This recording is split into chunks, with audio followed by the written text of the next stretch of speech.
What's up, everybody? It's your boy Tino here, and we started now. It's a straight doubleheader if you watch baseball. Hopefully that makes sense to you. Or if it doesn't, which it means we're going to have the Southside Boys episode right now. We're going to take a 30-minute break, and then we're going to come here for the all-in AEW preview show as we preview all 10 matches and everything that's going to go down in London this weekend. So let's not waste any more time. Let's get the guys in here, and let's talk about this wonderful team that is the Chicago White Sox. So let's get Justin in here. What's up, Justin? How we doing? How you doing, Tino? Good. Day by day, my guy, right? Nothing but. But gotta love it. And then we got Deej. What's up, Deej? How we doing today? Yo, what's up, guys? Just another day or another week to talk about this bad baseball team. Isn't it fun? Hey, they've won a couple games though. They've won the first game in the last two series, and they won the last game yesterday. I was just happy they won yesterday. Makes it semi better, and I know it doesn't matter, but I don't know. I'm just hoping that they don't break the record, but the record just keeps getting closer and closer as the days go on, and it just I don't know, man. It just gotta love it. So, Deej, I'll open up with you. What's your overall thoughts about the past week? Everything that's going down. We have September call-ups coming up soon. And everything else. So what are your thoughts as we're kind of in the dog days and getting closer and closer to the playoffs? Are you paying attention to other teams? Did you watch the playoff races? Yeah, I mean, I'm paying attention. I still enjoy baseball regardless, so it's fun to at least get excited for other teams and fans who are going to actually get to experience October. Seattle, I think, fired a coach or two today. Yes, so they did. A little disgusted with how their season's played out, but I mean, other than that, there's not much to say about the actual Sox at this point.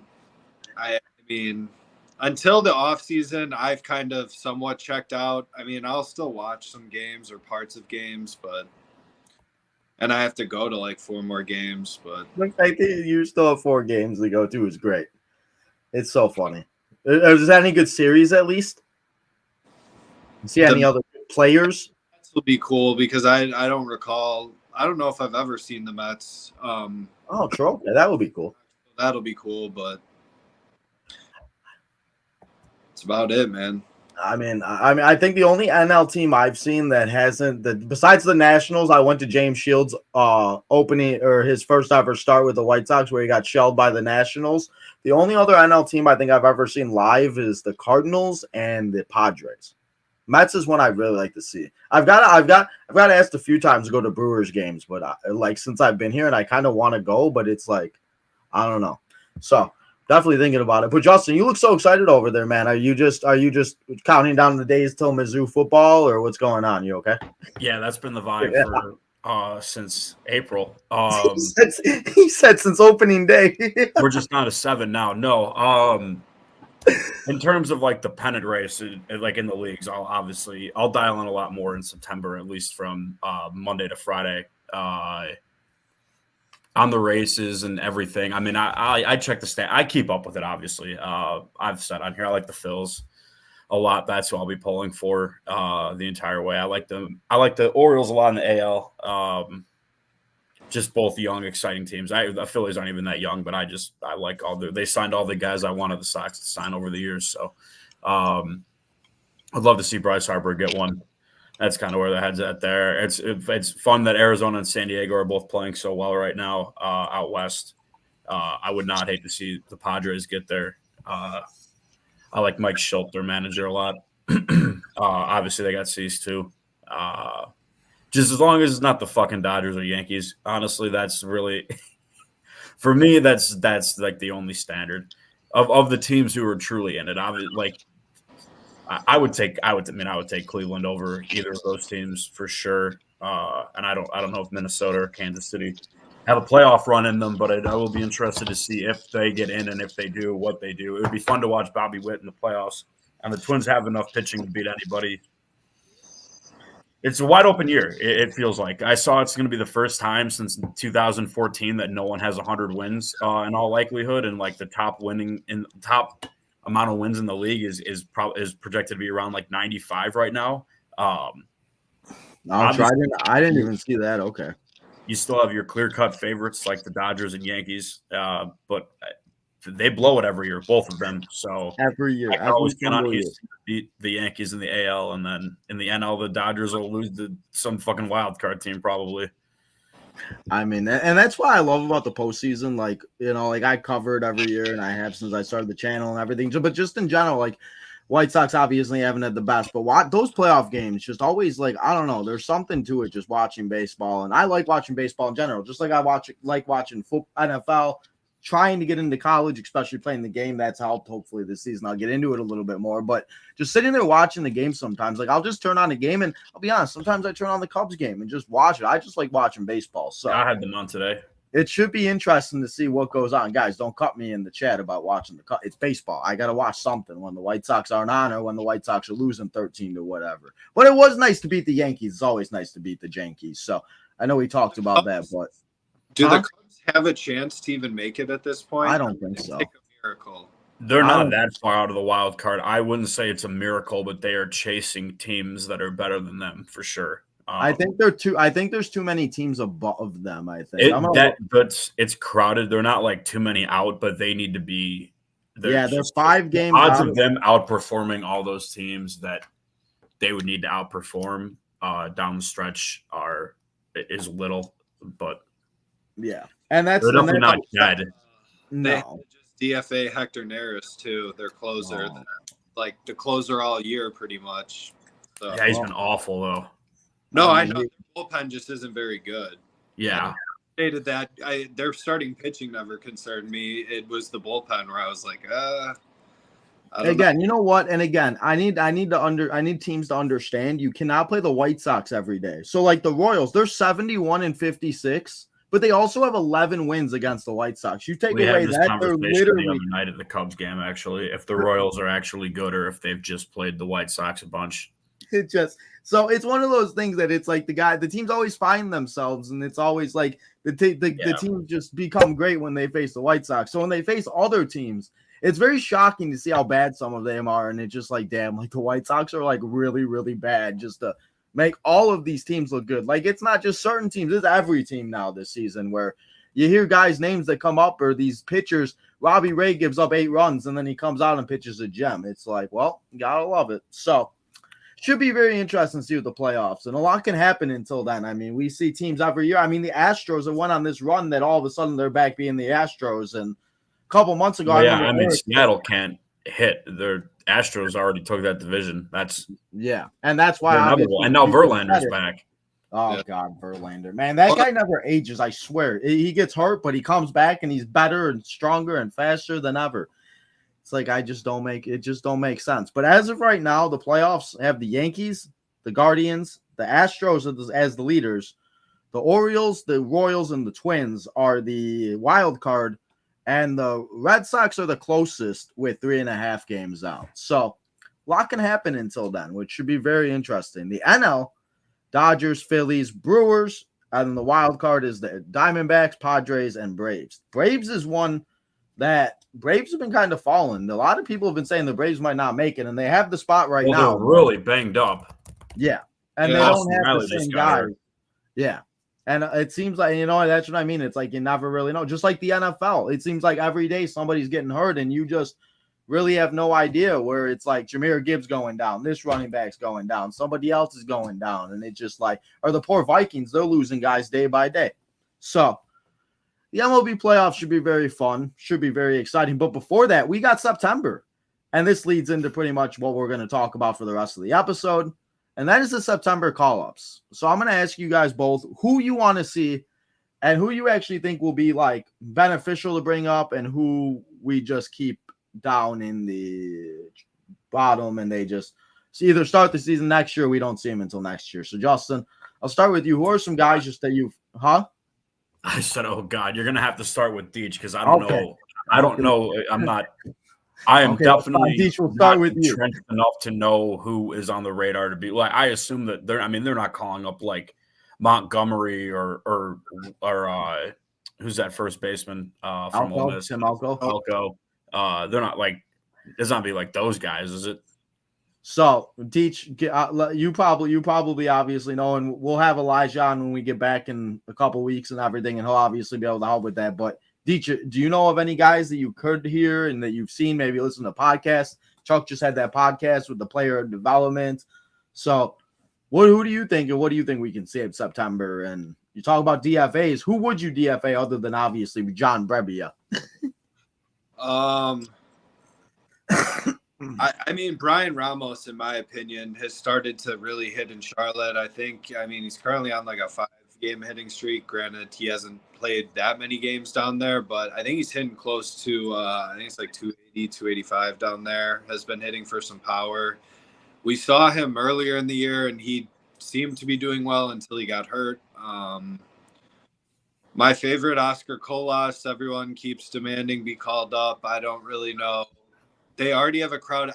The whole thing with the DFA, they have to DFA guys to be able to bring any of these guys up. So, I mean, I don't even know what they're going to do. I want Montgomery up because I want it to be like, all right, either expose that he sucks, and then we can just stop with this nonsense of like everyone's like glazing over him like he's the next Corey Seager or whatever, or yeah, but that's fan perspective though. Like they're not thinking that way as an org. They're not like we got to bring him up so that guys on Twitter stop glazing him like that. They're not really worried about that. They're not going to bring him up because they know he's not ready. They know those people are wrong, at least in the immediate. I hope so. Hopefully they don't listen to the fans. If they listen to the fans, everybody would be up right now. Well, the message from Getz himself and like there'd be no more prospects. Getz and Janice are all sitting there. He's close to being ready. That's what I think bothers me about Colson. It's like there should have been no he's close to being ready if you literally we're going to keep him down all year. I just don't know. I mean, what's his name? Brooks Baldwin, I mean, started hitting. The whole lineup sucks. So, I mean, regardless of anyone he is even hitting remotely well, all of the protection does not exist. So any batter that would be I mean, look at Eloy. Eloy's in a lineup where he's protected, and the dude's hitting what, like over 300? I don't even want to talk about that. I haven't seen that much since the last show. I want to rip my hair out. I don't want to talk about that. When we face the Orioles in a few weeks, you know damn well this man's hitting a home run versus us. You know it. And it'll be his first home run since who knows? He still hasn't hit one on the Orioles. He's hitting 313 with the Orioles, 4 doubles. He's 15 for 48. Let's see if he's walking at all. He's only got 1 walk, of course, 11 Ks. 109 OPS though. It's still the point. It's like why these man, it irritates me so much that all of these guys Kopech.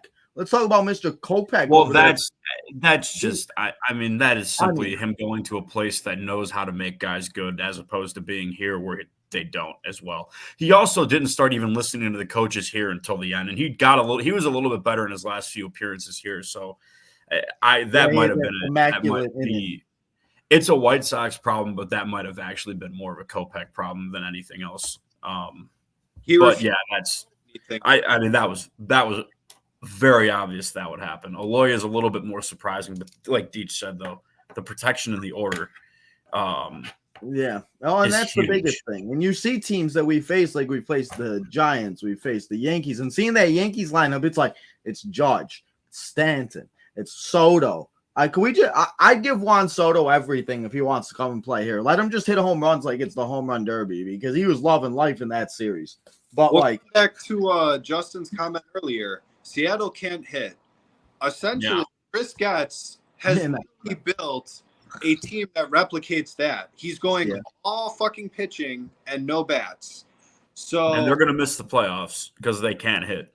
Or if they get to the playoffs, they're going to get spanked so hard, it might as well have been they didn't make. I mean, it's when you face teams that have Aaron Judge and Juan Soto in the same lineup, I don't give a shit how good your pitchers are.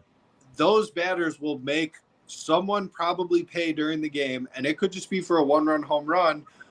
But when you average like 3 runs a game, aka the White Sox, I mean, you ain't coming back. I don't get it.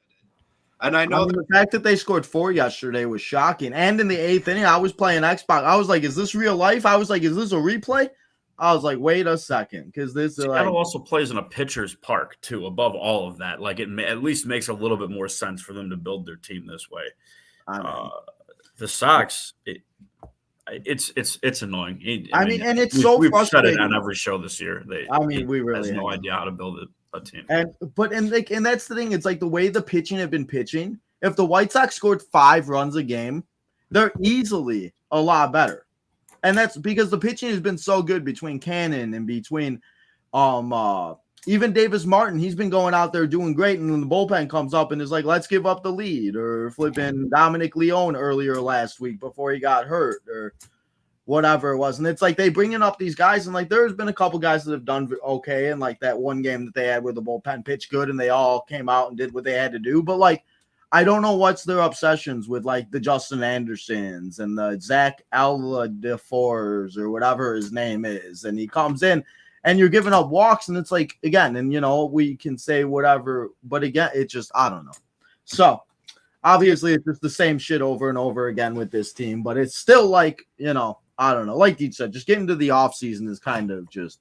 Well, you have to take the whole bullpen thing with a grain of salt. They know that they're not going to get any runs for it. So the second they walk a guy, it's just a complete mind fuck for whoever's on the mound.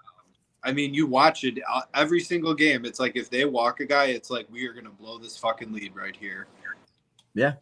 So, and that's the thing. I think that it's so predictable that like I just laugh now. Like I'm just watching and I just laugh, or I turn it on and I'm just like, it's so funny that like every time they get a 1-run lead, they give it right back, or they do this, they do that. And I hope Chris Getz has a foolproof plan, but I just don't believe it till I see it. So he might have a plan. That doesn't mean it's a good one.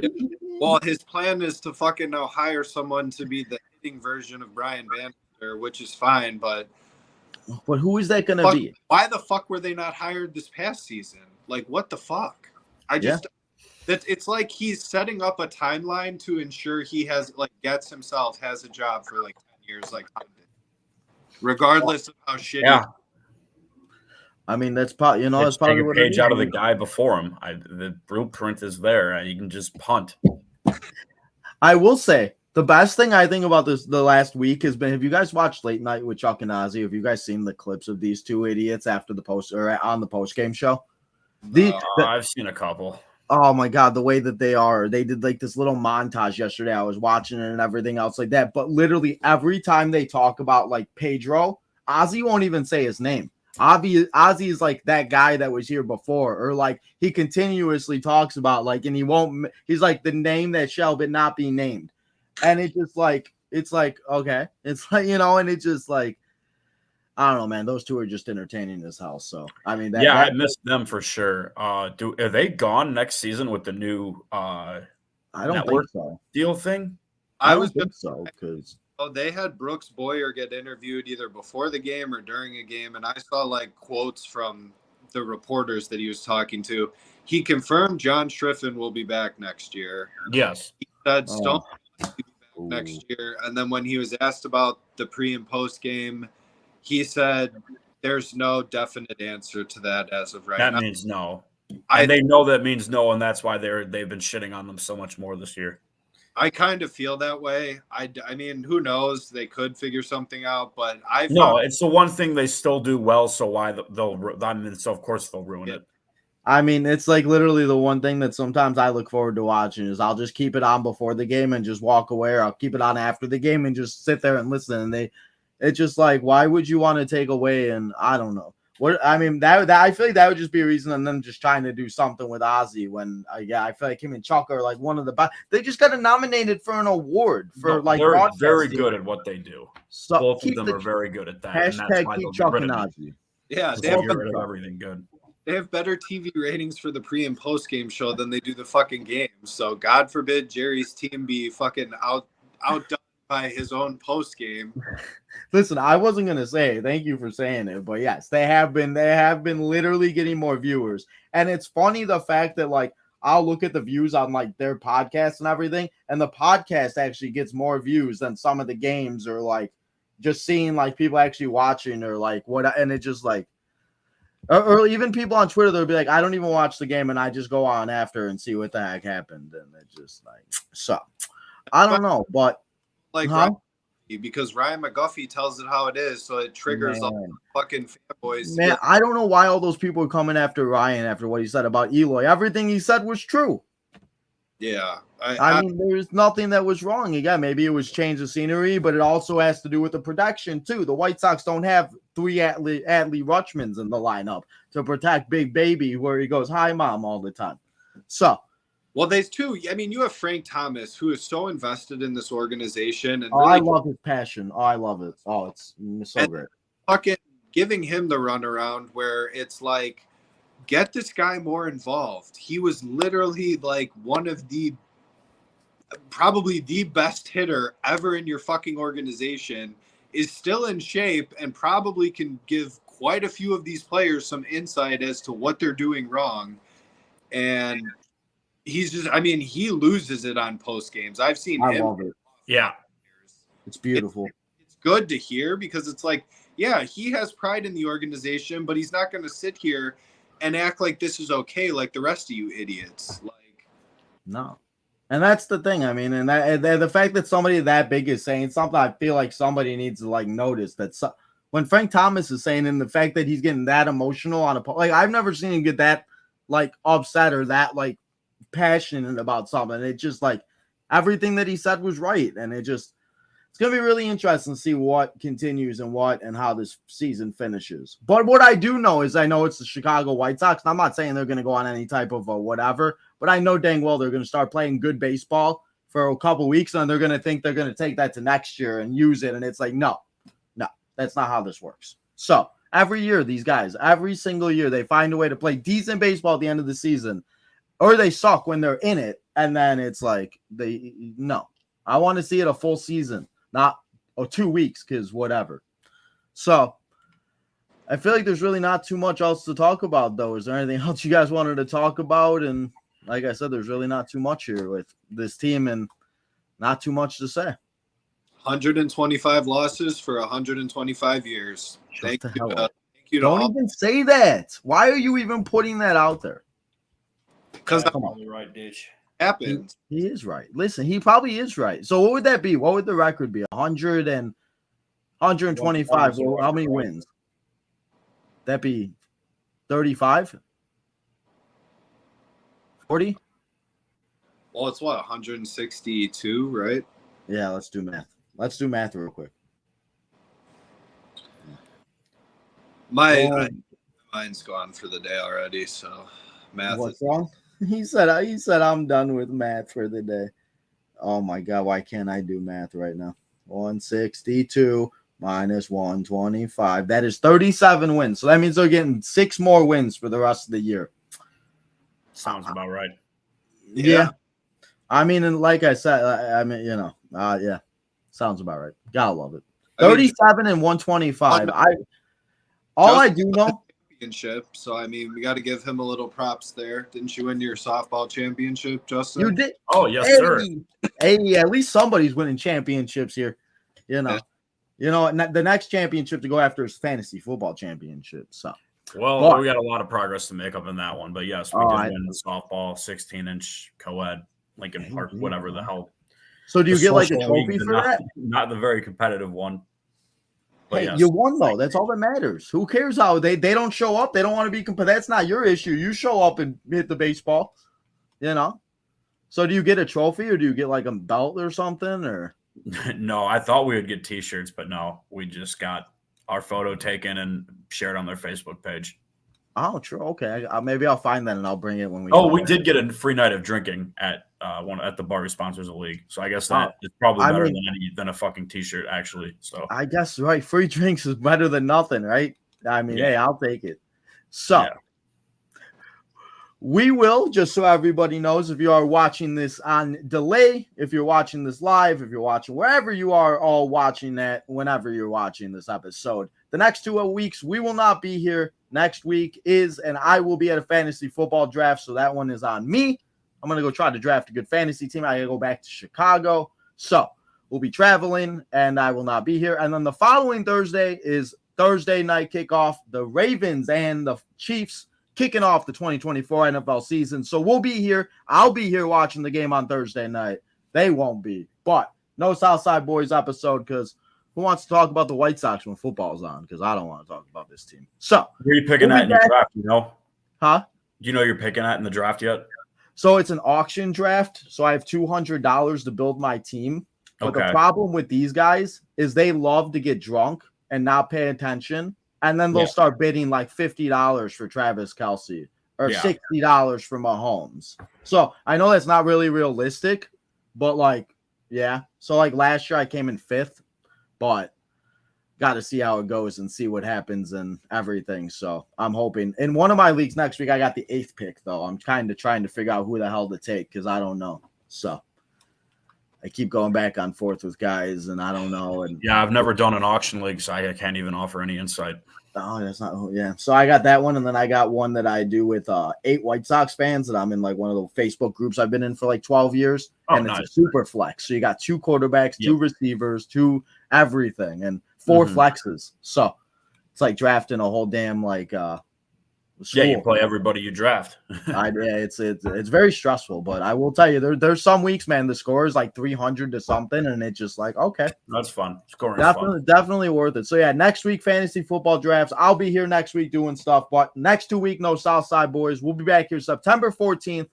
Final 3 weeks of the season. 2-week break of talking about this nonsense. Maybe they'll play a little better, probably not, but that's okay. So appreciate all of you guys coming and hanging out here. We're gonna end it here.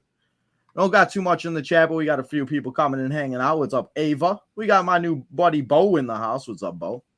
We got Daniel in the house. What's up, Daniel? And then we got Jada's happy birthday to a few wrestlers, the Usos and Apollo Crews. Guys, we will be back here in 30 minutes at 6 o'clock. I'm going to change it. 6 o'clock, we're going to do it at 7, but I'll come here early for you and we'll do it then. So 6 o'clock, 30 minutes. Come and hang out as we do an AEW All-In preview show. We talk about who's possibly showing up in London this Sunday and everything else. But thank you, Deech. Thank you, Justin. Thank you guys for always coming and hanging out here with me. Thanks for having me, Tina. Making the show a little worth it, I guess, and make sure I'm not here by myself talking about this nonsense. So we'll see these guys in a couple weeks. You guys will see me in a half an hour. Guys, go follow all the social medias. Go do all that good stuff. Go hit that like button. Go subscribe on the road to 3K. And lastly, turn that notification button on so you know when we go live next. Should be in 30 minutes. Guys, go get some dinner, and I'll see you then for an AEW All-In preview show.